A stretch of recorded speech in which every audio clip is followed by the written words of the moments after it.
قربان لبو قوري خذ إلا أتو مالها إلا أنزك مالها قبلك وسمان باش بي خوايا ممنون تبقى حسار لي لو بيني حسار يلي ركبت بيا ما هنعمل أخوات صغاري كاين دي شكوشة خويا رزق ما بدي خويا بقربان دابا انا فقير امين قصدت بيني وبراسي فقير زورا دولة ما زور بوا فقير زور بوا وسطها الماء هاي مزرعة هاي شقة هاي كل هاي شركات هاي هريتمية كريتيشا خويا رزقي حمار توزعك بعدالة قربان اخوان وصلت كوا والله باش ما تقول والله باش ساعتها كوا والله باش ما تقول قريب بالك توصيكوا بشتوار والله باش عم لا تقول والله اي والله في المسجد بعض فروشات كا بازار ما كايش قولوا له لا فروشات تقول انا بيش بيع بوستا اي والله بازار ما عايش انا ما عيت بازار شنو معايا سفد ويشكتين كل هذه وانا خارج دينهم ما شاء الله بدفتر وردك ايه خارج بعرف باش كاك هاولين سفد ويدنا هذه لو قول عندي شكاري ما فقد على برسام الدنيا الا برسامني غش بارنا بيش والله تباس اقرأ بابا بدي الشق عملاتك ان شاء الله كل هذا تمشي بدك يعني ان شاء الله مين بارا بيا بارنيه والله نيه ليس تساو شو صار ما بدك ان شاء الله نخوا عافية قل بس انا ولا شيء ما شاء الله يقبل يقول انا بيش بيعملوا اولا خرج زينهم بفرده ولا يخش برنامج يقول كيدي بخو كمي مخ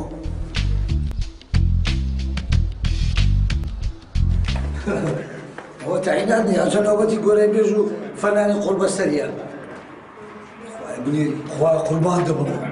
خويا دبا خاطي قولي خود حصار لي لا يلي ركبت بيه امن هر نعمه بيه بياوية بمرين اللي راه هيك ناكل الله يفرشها هرستا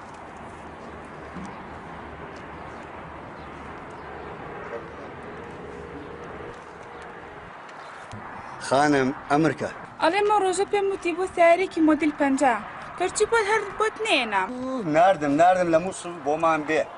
قديم زور قديمه تو ضليت او سياره عندي قديمه كان بي ونيا یعنی با مکری؟ سومودنا لذات يك سياره 6 سياره لو دكم بس امريكا تو تنفيذي كم دی باشه آره بابرم زای نابخ کنه که بزای شطه کنن چند تو فرمو بابتي ده بابرم فرمو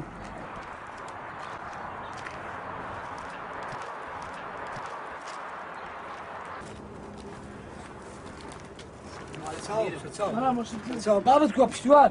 ساوكم يا الله السلام عليكم ورحمة الله وبركاته ما مستوري ولا بس بري اتوكل ما مستوى لازم بقربان ما تاكل ما مستوى انا فيهم لو دنيا تسبوا دنك عندها كهربانيه مولده تسبوا موصين او ما مستزاين تسبو كهرباء او مولدين يجينوا اوها او ابو والله بتعسر لو او باش تليفونك مال ابو وادي كد وادي قلت او استمكي دغوري ان شاء الله اوها اري والله انا باش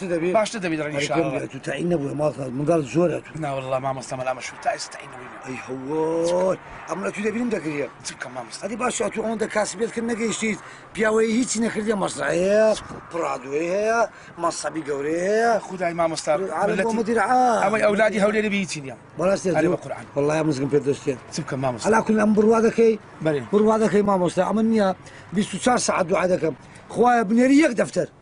باشا ما مستعمل يك دفتر اتو اساسي ايجناكاي تسكارناكاي تصدقي دي كاكا متسبكم اه نتعيناتها والله نعيشها والله بس منظمه كردة كاستعين هناك دري والله ده مساعد داشين تزالي ما مستعمل مشهور ما مستعمل الاساس اتو برك بناو بانجي اقل شيء زي شيء وزاره شي بيكارو او لا بزانا ايش شي لو بجنابي ولوني اصلا بناو بانك بهريش النار وا بالقران بابا بيبلم اما انتو عادك انا خويا بنيري يك دفتر نوتو بينامه يعني لا يك ورقه كابتر بينامه يعني نوت نو ورقه بي يعني ناتبي لا كل اخو كذا بلسان امري عقل لهم مالهم دالي خوته بي او خويا قولوا رحمه بيدك ما مستعمل زايتين يك اوام هيا يك رزان زنابت هيا اجل خوي تبارك وتعالى دعاء كيف يقبل كل بقرباني بم خمس لم يجبخو كلهم لا كامل اتبهم لي شو قد ورنا نا بقران بلا استدها نا اخو زانيت شقة اول نادم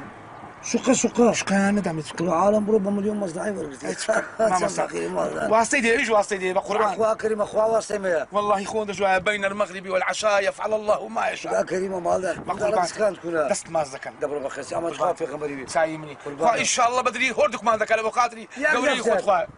يك ورقة 5 بنام امر خويا حافظ دعاء شلونك خذ حافظ الزورة بس زماني خويا على خلت عينك كيف هو على ما بس زمان تعين بن بنيري يك دفتر يجدون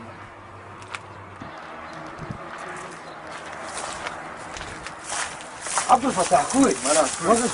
عوض كوي والله بتما اخذت كوي والله امبارح سوي بلا خويا دفارم وخويا بقربان يك دفتر ملو بنيري يك دفتر نو تنور خبينا مي كذا بتين ورقه فرق سيك دفتر عرف يوم ليت واصل والله بابا دنك تخش كاغورانيو تزين كردي ها التنزيل نكرد ايه اتسمى تسن تلفزيون راديو نوم براونا كانوا لان ما صدني يقول انتو اخر ناس في اوروبا قبل اوروبا بيوا احترام التجربه بيدنا وغوران بيجي مشهوره وبناو بانكو زور مهمه اذا بس بسمه خارج يقول بعلاز كان بقى ساق واش تشبي برادرك ما كان نتسو خارج هاتوا تدقي ندنجيا وناس دايب وكلنا بقرات غوران بريت راجي خد دغري والله هاتوا لي كونسيرتيان لو كيرد بروادك يا امر عبد الفتاح يسم له بس اخويا دا باريمو خويا بقربان دم بنيريك دفتر نوت ونوش بيا من قبول لكم كنت ستو فكرة عندك ايوه مش خش تقدر بلا غد ايش الشبكه دود ناري بياكا او كانت شخوات الداتي يقول لك امنت بالله بس ولا فيهم ليه ايش وتعيينات ومنظمات والشركات او الشركات الاوروبيه حمو بروبزانات كره دوله ما قال سيد هالشيء يك فقير من بينوا ايوه تشناس خارج مادام نارين برو خارج ليش برو خضر خارج ايش شبينه ولا والله بابا مش خارج الرصيد ايش تبي محترم ايش تبي العالم احترام ايش تبي دبر بكر سعد الفتح برو شو بخير ايه ملا مشهور كوي والله شلتنا الحمد لله باش دبي ان شاء الله اتواصل كوا والله بريم كو باش دبي باش انا ستر جمله بنيه من ذلك نخوش كاش معقده مساعدات ورنا قلت نخوش بدي ورم قرد براستا هدي ما ده سبسليشن ورقت براستي هدي ربي فيروز بي دعاء كو ما ده بيسوش بيت زي ايش بركو عندك ورده ان شاء الله والله زي بعد بيبدا كاك شعبان ابني هردو عاده كم دلك خويا بنيري يك دفتر نيا يك ورقه نقصان نامه كره يك دولار نقصان نامه براستي تا زو ايش بيز يعني استا اگر صد ورقه كم بيناته لو سما باجناك تاكيد يناته جراني بكاشوش تقريبا دفترك خصوصي اشتشي والله راسك هذيك ساعه كم يعني اقوى ركض تقريبا ركض نو ورقه بيناته لا لو سما لو ورقه باري لا لا وصلتكوا والله باش وش ودتي والله ده شو اخباري قلت برك نيوزاتي بكلهم من دالك كان امن شو عندك سركه ابو بردن فروشتر سركه اوم تكر كذبو وراستا عرف يوم اللي اوصل هنجون اشتوات انا يا هنجين زور باش بوصل اقبيت كراني ياك ملاكم لو بنيري لو صحتي انساني باش لو والله سكري لا ما فرشت والله والله اري اخر اول كري اخر شتي ناسي عزرمي اليسا والكباري دباب پشتی ناسی عذرمه چه؟ ناسي عزرم پشتی ویشکاندیا او هذا شي خوشه یکی دیش پا بو استا اصاله نصری او هیچ قدیمیشه بس چه گورانی کان اینوی ما ده حنا يش توبي هاوش ولا ما احنا سيبا خو بعينك هو اري براس عفيفه زلال سي بسرات ولا اول كما انا اول زماني قديمه تبعث لك ماذا اما يستا صالي اوينا 1100 اري اتوبم بري ملا مشهور اولو گورانی کانی پیشا ببي وي رسميان بيني يا تا يستال مش ما بزاوين وي كان زود دروا لمش فهمي كوري يستامر دينا جنبر داته وشي من جوان ديكوراتش جوان يندر ده نازم غزالي تبير دي اري والله يا غزال رحمتي لبي على كل ديالا تساوى كمي يك دفتر يك ورقه نقصان من خويا بنري يك دفتر زاني راسم زميلي شمرت هزار رحمتي لبي لا لا لانما انا فنان فقير نتشي تازي فيهم لك لا اخويا يا اخو حافظ بخير ستساو استزماني اگر پێت کرا سەرکی لە ئەمەلتای دەوا بزانام لە خەستەخانەی کاتێ کەس چی دەکردنیە میوەزاتە نایە لە خوارێ ئەگەر هەبوو هەندەشی بینە دەڵە خوافیز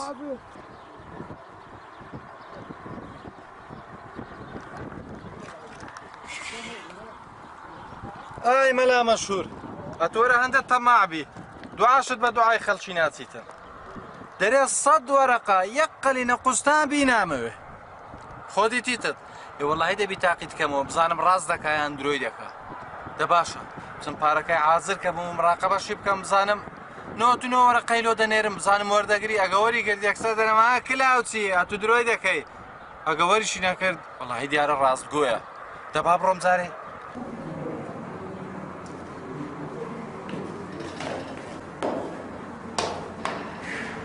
پارەکەشم هینە ئەوزە بچم مەلا مەشهوری تاقی کەمەوە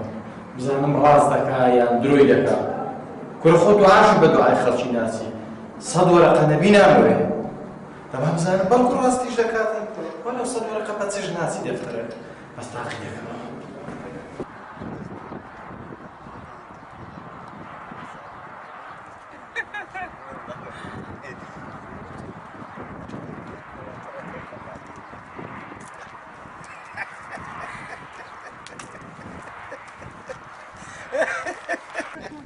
وابوویاندا شتەکە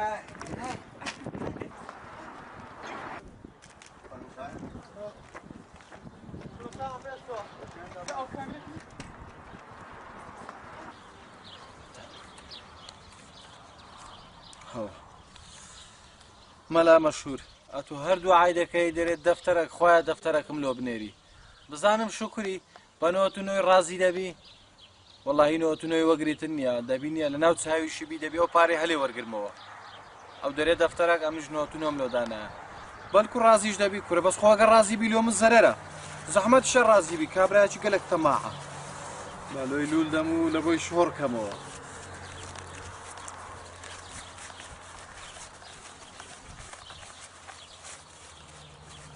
مەلا مەشهور شەقاوی گەورە گەورە داوێ دەبینم بەڵکو ڕازیش بوو بچم داخوا دەبی مەلا لەوێ بۆ دەمەی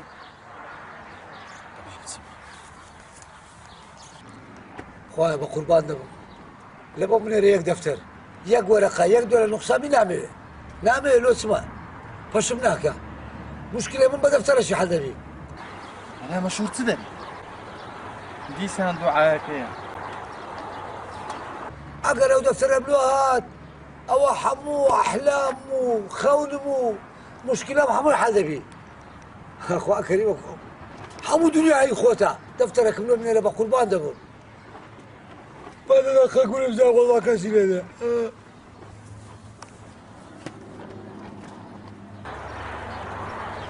من با تاقی بکەمەوە بزانم کو دەبیتە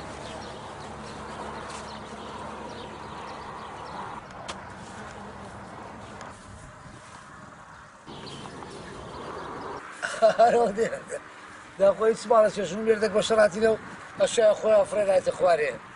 لەو عالەمەش ئەچکەیە کورا هەرەوە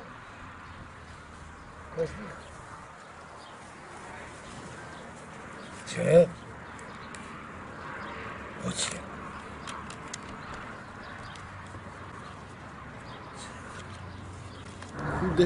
دەژمێری 96 97 98 99 حەشەمە خوولەوە من 3000 بژمێرەمان 99ە نامەوێ نەمگۆ ناوێ ئەمە دەزانم ناوێ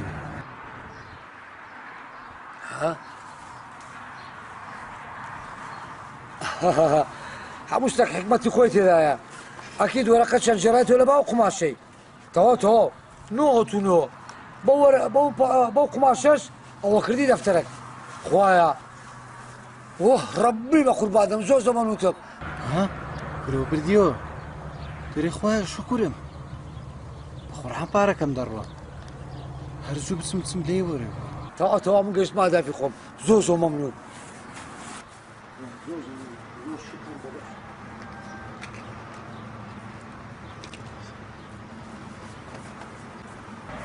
مەلا مەشهور ڕاوەستە کاکە ڕاوەستە پارەکەم دۆ پارە کورە تو شێت بووی پارەی چێ ئەو پارەی خوای ڕەب العالەمین لە بۆ منی ناردیە کورە با بەچاوەکەم ئێستا تووشی مشکلەکەم مەکە پارەکەم بدەوتەوە کورە بابە خۆی تو نییە ئەمنەوە شەش مانگە دوعای دەکەم لە بۆ خوای گەورە لە زیاتی 100 وەرەقەی 99 وەرەقەیان لۆ من ناردیە کورە بابا من لەسەر دیواری مراقەبەتم دەکردە من هەشمە خوارێ گوتم زانم ڕازیە کورە وەریە کاکەوە لێ شەغەتەکە باقەیانە قەیلاکە دوای مکافاکردە $20 لە خۆت بی ئەنی ئێستا نامدێەوە نە ئەو جەکە دەمدەوە چی پیاوان بمدەوە ئەگەر ناملەکەن والی شکایەتت لێ دەکەم کورە والی چ حالەتی بڕۆ لەکن ئەکبەر واحد شکایەت بکە یعنی ئەوها بزا با پێت بڵێم ئەگەر دەشم بە یەکن جەنابی والی ترکەشی محتەرەم و پۆشتەم دەوێت کاکە مشکلەی نییە ئەمری خوا و ڕەزای حەق ئەمە قاتل ڕباتەکی ئیتالی دەرەجەیەکت لە بۆ دەکەم. ئەمە ئیتالیم ناوێت. هەتی چت دەوێت؟ ئەڵمانیم دەوێت. ئەڵمانی؟ با پێت بم بی ئەمە کەشە ناجەحە. والله؟ ئێستا پارەکەم دۆتش. پارە وازە پارە بینە مەشوی پارەی خلاص بوو. لەبەرەوە من دوعام کردە 6 بانکە 99 وەرەقەیان لۆ بنەر. وەرەقەچی پارەی پەرۆقەیە. ئەگە ئاسای بابسی دەکەم والی. کرێت 6 بانک بوو دەگۆ خۆیان 99 وەرەقەم ناوێ ئیلا 100 وەرەقە. دیکەکە پەبزان جێ بڵێن. لەنە ئەو قماشەی کەتان حەریر محتەرەم لە سێک وەرەقەی ڕاوەستایە. یعنی پارەکەم نادەیەوە؟ نە. دەفەرم بابسینەکردن والی مادەم باش کاتت لێ. بەزەکەی محتەرەم. خەمن نەبوو قاتی ڕباتە چێندەری؟ یۆنانی؟ ئەڵمانی. ئەڵمانی.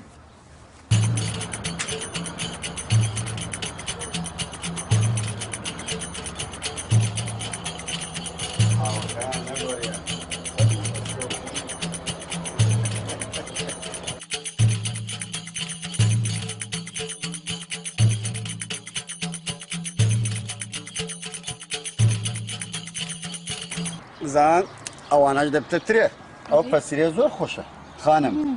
بەس بخۆ بەکەم برێک خۆت دەزانی وەزنت کەم دێتەوە لەبەرەوە توش قەی ناکە بە خێش دەخورێ ئەوهاش دەخورێ وەرە بابچی بۆ حسی پاسەوانم بۆ کرد یەک پاسەوانمان هەیە بەڕاستی نەخۆشە زۆر تێدەگەی بەس پاسەوانەکانی کە باشن ئەو ئاوا وەچی پێتم وت نەگۆڕە قەینە مەلەوانیش لێ دەکەم بەس باوەکە بگۆڕێ بزان مەلەوان لێ دەکەن یان نا دنیاکە ئەو پەسیرە و مەسیرە دەبێتە ترێ ترێ پاشەوە ترێکە خۆشە دەرچووە الحەمدلله ئەو ساڵمان زۆر باشە بەڕاستی تۆ چی دەڵێ ئەمریکا من تەنفیزەکەم بەخوای من ئەو لەونە نازانم حرەسەکان پێم وتە خزمەتت بکە یەک کاوێ خزمەت بکەم ئەتو زۆر خۆش دێ هەموو بەلایەک ماڵ ملکم بەس ئەتو بەلایەک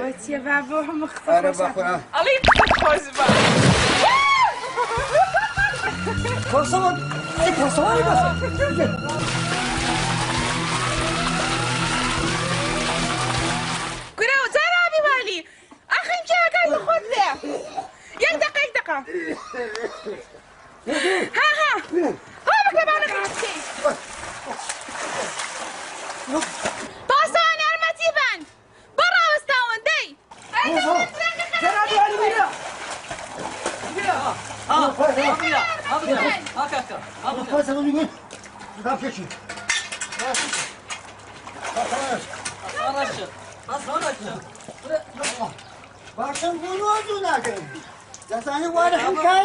ئەوە چی بوو؟ ئەو حادیسەیە چی بوو؟ حادثتي ديتي توظفين كيش خانم ئەوها سوحبەتمان نەوتە ئەمن نەمود یەک دو حساب بکەم وتم وەرە بابچی پیاسە پێ بکەم نەگوافرم دەی ئەو پێکەنی نا ئەمە پێکەی نا پاسەوەن عقوبەتان نەدەم والی ئەو والیەیە عقوبەتان نەدەم والله بەڕاستی پێ بدەم یعنی ئەو چکە ئەنتکە لەبەر من کردێ نازانم لە کۆرانە عالم خەشمەلیم پێ دەکا ناکە ئەو چی ئەو چکە ئەدینەت گۆ ئەمن ئەڵمانیم دەوێتن خەی ناکەنا بەس حەزم دەکە ئەو لەونە ئەوە بی بڕە سەماعی فاتح بی ئەوروپیە بەس چاوەکەم یاگەر لێبی دەقی کراسەکەم لێ نەشتێنی باشە ناناچی حاڵە بکە زۆر نەجولێەوە بەتەمای ئەمنی بە پێیان بەیەکم والی لۆدی بەتەمای چی بە پێیان کودێم من نایم نایم وڵە نایم کاکە بە کۆستەری دەت ناڵە واستە بڕۆ دەی خەی ناکە نایم بە کۆستەری بە کۆستەری کودێم ئەمن نەفەرادەوە سارە چیە بەناوی چییە ئاخر مۆدیلەکان دەبێت ئەم بەخۆشم باشۆ مشکلە نییە کاکە وەرە حتا ناو قەسری والیش مشکلەکەمان حەلبی مشکلە نییە بە پێشم کەوە دەی دە بڕۆ دێواتە ڕاشت لە کۆستەری نییە پێم لە سیتۆم نەدەکری سیتۆیەک بیپسێک شتێک خەمن نەبی هەموو شتەکە دۆ دەکڕم بە زۆرە بە مشکلەکەمان حەلبێ من ئیشم بۆ پارەی هەیە دەی بۆ جوکەی عالم دەبتەدا لاستیق ئایبینیەوە 1500 ساڵ دیێ و جوکە پیا دەبی پێشان لە بەنزیخانەی دەبەک ڕوونی بێتیشیان دەدایە دەرەجەیەکی دۆرەی ئێستا کاویش نما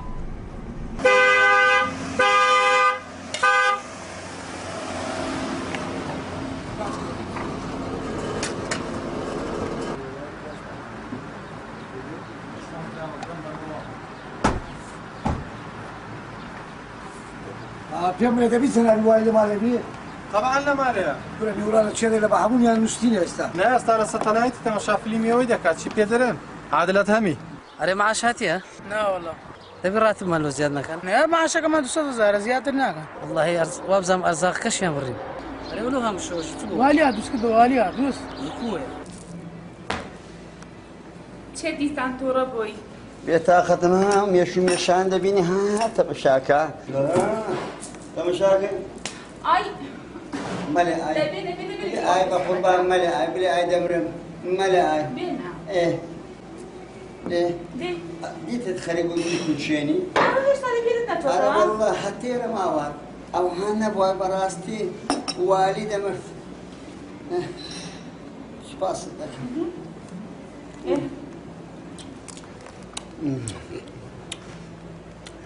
بەس پاڵم پێوەمەنە بخۆم مەلەوانچیم بە زار بەزارە تۆ خەریب و خنچم پێمەکەنە لەوێندە ئاگام لێ بە هەر پێکەنی دەهات حتا دەبینێت تەمەشا پاسەوانەکە پێ دەکەنن بەسە پێمەکەنە والی خنکا بوو زۆر جوان بووی زۆر ناو ئاوەیە تخۆ بەڕاستی خۆ جوان بوو هەر ئاگەر لە من نەبوو خەریب و ڕاست هەفتێرە ماوات دەرێ دەکە پاسەوان برە دەرکە بکەوتەی پاسەوان شێبی نالێن تۆزێ بەحەسێمەوە نالێن تۆزێ یعنی بەڕاستی حبانە لەگەر تۆ بکەم نایە بەڕاستی سڵاو لە والی سڵاو لە خانم چۆنی ساوم بەخێر بێنە فەرم ئانا بەشو خەریب و نەتناسمەوە وەڵڵاهی جەناب بەتواتت کرد لەبەر کردەوە چیەوە جەناب والی ئەو زکە باوەڕ دەکەی 1500 ساڵێکە ئەو دەدێتە ناو شاری دەوریان تازەوە ئەوە قەدیمە ئەوە نوێ ینی 1000 ساڵێکە ئەو جاگە پەیابێ سەمەرقەند ئەم ناخورێ سەمەرقەند زیران مامبابی کەناز بوو لەکرەمە بوویتە ئاغاژن خێزانی مە والی خێزانی والیە تێدەگەی یانە ئەمە بەڕاستی مشکلەکەی ئەمە بڕک ئەنتیکەیە زۆر ئەمە دوعام کرد بۆ ئەو خۆیان گەورەی گوتم خۆیان بە قوربان دەبم پێویستم بە 100 وەرەقەیە دەکات دەفتەرت وەڵا دەبێنم داویستم لە حەدیقەی دەبێنم 99 وەرەقە لە بۆ مفرەدە عەردی ئەمە بەخۆی بەڕاستی پێم یەکەم دەدە بۆ ئەگە 99 وەرەقەش بینامێزن بەس 99 بوو گوتە بڕاستیمە هەر خراپ نییە لە 99 لەگە سفەقیەیە ئەو پیاواتێ بەم دەیە وەڵا کاکە ئەو پارەی منە ئەوە لە تەشتم دانیشتیان ڕێوەڵایی منە ئیتووە ئەرێ بەخۆی 90 چەند بوو 99 جەناب والی تو داوای چەند کرد لە خوا 99 بەڵێ 99 ئەمن مەمنونم بە 99 حڕم ئەمن حڕی حڕم 96 بی لە تانی وەرگێن 94 بیعتیانی حەقیقەتە چه علاقەیە و کابرا خوا دایە پێت تەواو هینە لە بڕاوە چی بووە مشکلەکە چی ئێستا حالیان جەناب والی ئەمن دەترسێم ئەو پیاوە بەم لە ئەو دوکانەژی منە جەنابی والی ئەتوو بە خۆت دەزانی یعنی خوا دەرێ لە تۆ حەرەکەت لە من بەرەکەت وەیان نا ئەخرە تۆ قەت دیتیتت کابراەک لە ماری خۆی دابنیشی پارە لە عاسمانە بێتە خوارێ ئەوە قەت نە بۆ 100 ساڵی دیشەوە نابیتت بەس ئەو کابرایە ئەمن جێم لەبوو 6 مانگ بوو تاقیبم دەکرد هەردێکۆ خوایە 100 وەرەقەم لۆ بنێری دەفتەرەکەم لۆ بنێری وەرە یەک وەرەقە کەمتر دێگۆ نامەوێ حەقەبوو لە منە ئیتر منش گوتم با تاقیکەمەوە مەلا مەشهور بزانم ئایا ڕاست دەکەیان درۆی دەکاتن ئەو 99 وەرەقەم هاوێشتە خوارێ لەنا ئەو پەڕۆکەم لودا هاوێشتمە خوارێ کە هەری گرتەوە ژماردی 3000 ژماردی هەنۆتونۆ بوو گوتی دیاڵا دەی شکرم دەی خوارە تازە نردیتت بە پەڕۆکەکەی ڕادەکا 100 وەرەقە پەڕۆکەکەی وەرەقەکە ساب کردی و هاگران ئیدی ئەمری شاتیمە داوای حەق خۆم دەکەمەوە پارەکەم داتەوە بێ مشکلە و جەنابیشت نازانم کو قەرارەکەمان لو دەدەی جەنابی والی توی بەخسێ و کابرای بکەی ئەوە بدەتسێم لێ ئەو زرکەشی منە بەخوای جەنابی والی ئەوەش ئی منە دەتسێم لێ سویدی سیارەکەش کە پێ هاتینی ئی منە ئەو ڕاستە بەخوای سەرد نێشێنم ئەویژی منە سەمعی بەبەشتە لەو قبلە دێ بکە جەنابی والی بڕوا بکە شایەتی شوێ ئەمە شایەتەکان مەوجودە؟ شایەتەکە وەرە دەرێ پێ بۆ ئەمە سیارەمان دەژوت گوتم بە پێیان بەدوماکەوێ سەدیتر ئێستا مەوجودە شایەتەکان ئەو زرکانی چییە کوڕم؟ بەخوای جەنابی والی ئەوە ئی منە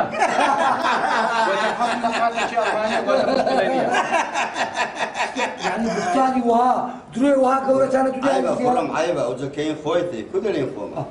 جوان نییە جەنابی والی تخوا هەلە بۆ فشەی ئەو شایەتەی دەستکە بزانە قسەویتەوە یاری بن پاسەوان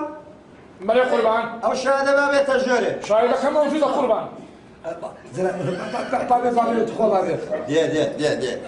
بەس کوڕم ئەگەر بزانم درۆی دەکەی زەحفت پێ دەکەم زەحفت پێ دەکەم فرەت دەمە دەرێ ئەگەر بزانم ڕاستە مەلا زەحف بەس دیارە تو زۆر کلااوچی زۆر دیارە لەلای گەرجی خۆمە لای خسارة بارة دولار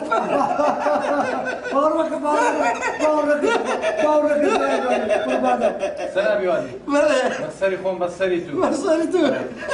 اما اي خون مسوي قلت عزم لي تراش بيركم بخوش بارد انا جيت رايح توازني سنة بيوالي قشيمة بخشوا مقصبة ورقتها دينالكو كراسة ديال مالي عيبا سنة بيوالي تخوش عندك قاس كما اعترافك وانا باسا والشاهدة كمان وتبقى ايطالي لو ذكرم قلت لنا الماني مدويت انا ديوجي مني كل كام قسوام كثير كل جام قسوام كثير كاكا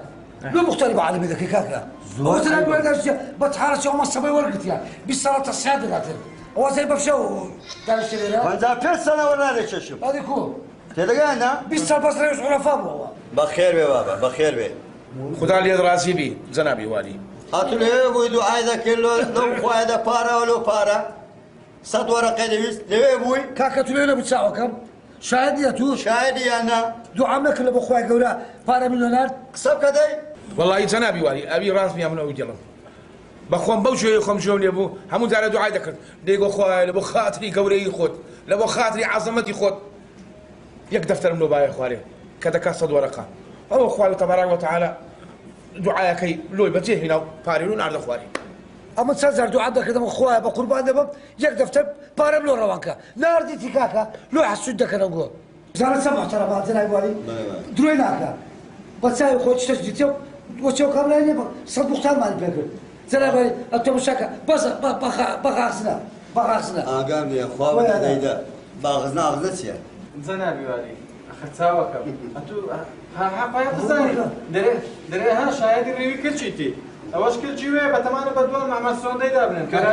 كمان شيبو اما كمان شيبو كذا كل شيء انا كل شيء انا بنم هسه برو دري هسه درو دك يا زيا بارك وين مسس يا زيا يا زلمه يا زلمه بخاصنا يلا هسه برو دري انا عند سيدري انا يا باسواني قال باسوان ورا فرد دري هسه برو دري مشكلة يلا عربان تاكي أقول بالي من تركي بخري ولا مشهور عوافي. أقول قبل بيجي لا لا قيد البين مو. ربما خدوا كنترول في الشيء. شو ما هو هذا دويك. والله مش عارف واحد كذب.